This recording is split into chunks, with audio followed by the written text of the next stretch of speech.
Hi, I'm Rizgar. I'm Aryan. And we looked at some of the most successful companies, such as Uber and Walmart. And what we found was that these are largely internally planned economies. So, Uber, Walmart, they basically split up the planning into parallel structures and they federate the results.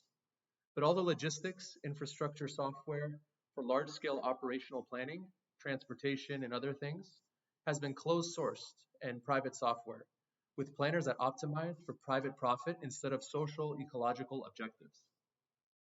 Um, yeah, exactly. So the thing is, these are largely internally planned economies, and running the computation for this logistic stuff on a central computer is not possible, right?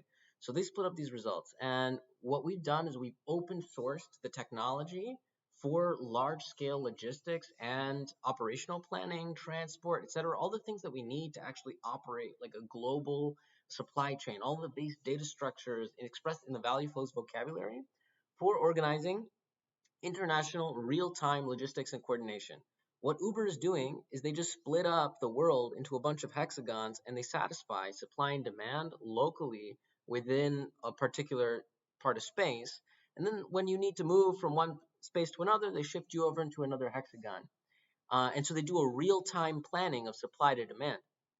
But of course, these various planners, these private planners, are often optimizing principally for profit and not broader social and ecological objectives, right? And so what we've created is the first open source implementation of full on real time supply chain logistic coordination infrastructure for the commons. So here you can see like there's a bunch of like different planners that are running various kinds of processes. This is producing meals for the tower, Frontier Tower, and like a fishery. There's different work. You can observe things and what are the demands. And so, yeah, you can see what are the plans that are being composed, what are the plans that we're arriving at, how do they federate. When we're unable to solve a flow with locally, then we solve it between scopes, right? Which is also what we do in existing society. So again, we're taking a template that we know works because this is how most of production is actually organized, but it's all closed source. And we've made the first open source implementation for the commons of real time resource coordination, supply chain infrastructure that could actually scale for our coordination purposes.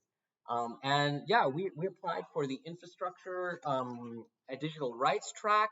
AI and robotics is like a upcoming releases on also another implementation of this. We did a lot of IoT integration and AI integration.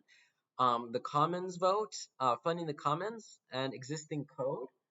We implemented hypersearch so that we could actually track the so here you can see, okay, we connect our wallet or whatever, so that we can actually track the contribution um, of the plan of what is it doing, like how many demands can it satisfy, how ecologically sustainable is it, its impact, and that people could actually donate directly towards the social plan as a public good.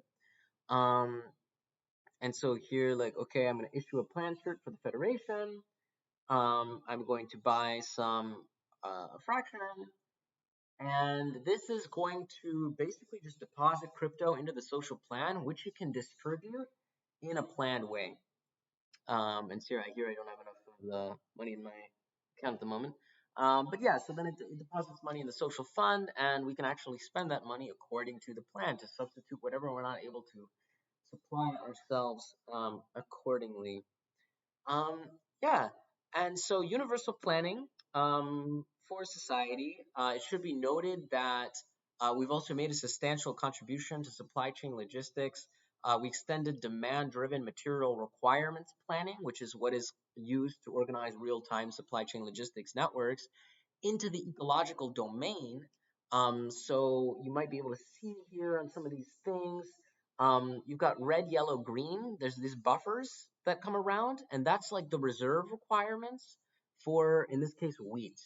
And so in DDMRP, we're focused very much on like managing the reserves instead of just, and so that and basically also buffering the risk across the supply chain. It's supply chain stuff. Anyway, we extended it also to the ecological realm. So you've got green, yellow, red, even at like the nutrition in the soil, right? Which is something that traditional planners largely ignore. But we are actually going to try to satisfy all of those buffer requirements, including ecological buffer requirements like nutrients in the soil.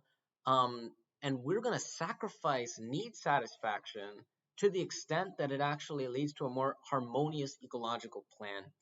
And so that's another contribution to the field of, yeah, logistics planning.